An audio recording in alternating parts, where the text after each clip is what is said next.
নমস্কার বন্ধুগণ। আজকে আপনাদেরকে আমি ইলিশ মাছের মাথা দিয়ে লতি চচ্চড়ি দেখাবো। হ্যাঁ, সবাই জানেন, তবু আমি আমার ঘরে লতি আর ইলিশ মাছের মাথা আছে বলে সর্ষে পোস্ত দিয়ে ইলিশ মাছের মাথা দিয়ে লতি চচ্চড়ি বানাবো। লতিটা খুব নরম, তুলতুলে, খুব নরম। সেই জন্য ফুটন্ত গরম জলের মধ্যে, ফুটন্ত নুন জলের গরমের মধ্যে দিয়ে ব্যাস, মানে একটুখানি ফুটে উঠেছে যে অফ করে দিয়েছি। অফ করে দিয়ে আমি ছেঁকে তুলে রেখেছি, যার জন্য গলেনি। এটা গলবে না, লতি গলে গেলে টেস্ট খারাপ হয়ে যায়। সেদ্ধ হবে অথচ গলবে না। আচ্ছা, সেইভাবে আমি করে রেখেছি। আর ইলিশ মাছের মাথাটা আমি ভেজে রেখে দিয়েছি। ইলিশ মাছের মাথাটা ভেজে রেখে দিয়েছি। এইবারে আমি তেল দেবো কড়াতে। আর পোস্ত আমি বেটে রেখেছি, পোস্ত 4 চামচ, আর সর্ষে ওই দুটো মিলিয়ে 1 চামচ। সর্ষে বেশি দেইনি, কারণ হলো সর্ষের একটু প্রবলেম আছে আমাদের। তেল গরম হয়ে গেছে, মাথাগুলো একটু ছেড়ে দিই।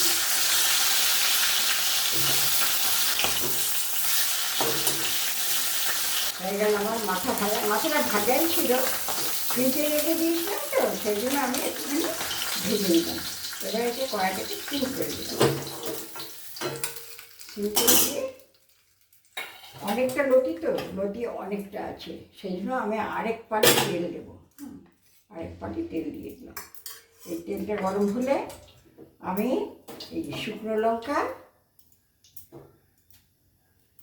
আর কালো জিরে ফোড়ন দেবো। এই শুকনো লঙ্কা দিলাম, কালো জিরেটা দিলাম।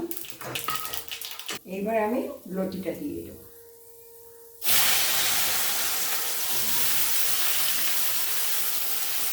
এটা আমি সিমে রাখলাম না, কারণ সিমে রাখলে গলে যাবে। সেই জন্য সিম অন করে আমি করছি। এবার আমি মশলাটা বার করে নিলাম। আর লোকে বাটি ধোয়া জল বলে, তো আমি মিক্সি ধোয়া জল দিচ্ছি। ভাজা ভাজা হয়ে গেছে। এবার আমি একটুখানি চিনি দেবো, 1 টিস্পুন চিনি দিয়ে দিলাম। আর একটু দিয়ে দিলাম। গুঁড়ো জিনিস তো, গুঁড়ো জিনিসে একটু মিষ্টি, ঝাল মিষ্টি না হলে ভালো লাগে না। আর আরও 2-3টে লঙ্কা আমি চিড়ে দিয়ে দেবো। লঙ্কাটাই দিয়ে দেবো। এটা একদম পারফেক্ট হয়ে গেছে। এইবার আমি মশলাটা দিয়ে একটু কাঁচা তেল দিয়ে নামিয়ে দেবো। চিনিটা গলে গেছে, এবার আমি মশলাটা দিয়ে দেবো।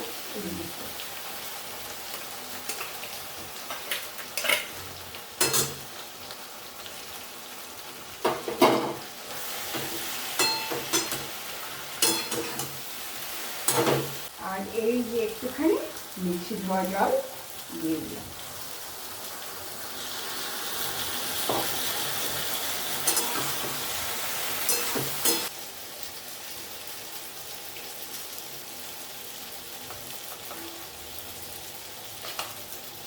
নুন একদমই হয়নি, আমি এই নুনটা দিয়ে দিলাম।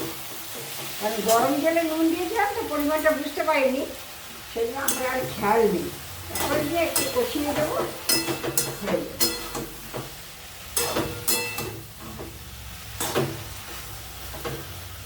এরকম লতি মানে গোটা গোটা থাকবে, গলে ঘ্যাট হবে না, সেরকম লতি খেতে খুব ভালো লাগে, খুব ভালো লাগে। নুনটা ঢুকে যাবে, আমি তখন নামিয়ে নেব।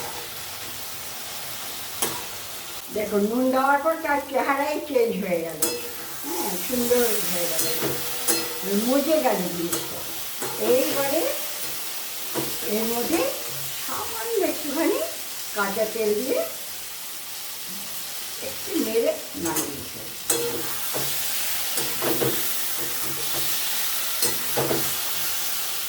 বাস, হয়ে গেল।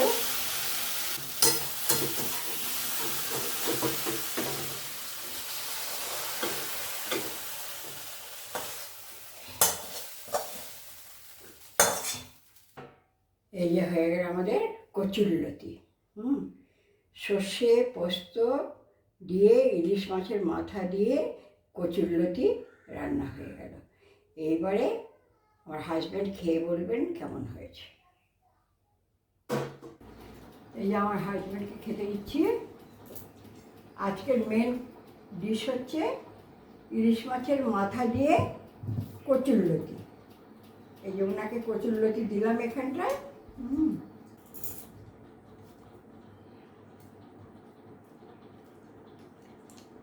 খুব ভালো হয়েছে, এত ভালো লাগছে তুই বুঝতে পারবি না।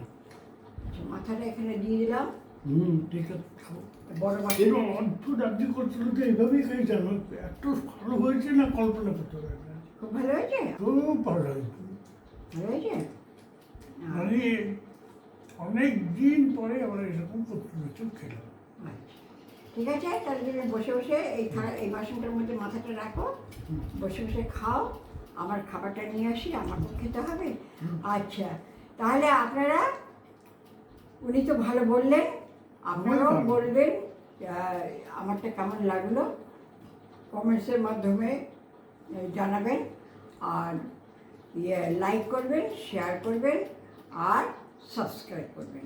ঠিক আছে, ওকে, এবারে বেলা হয়েছে, আমিও খাবো।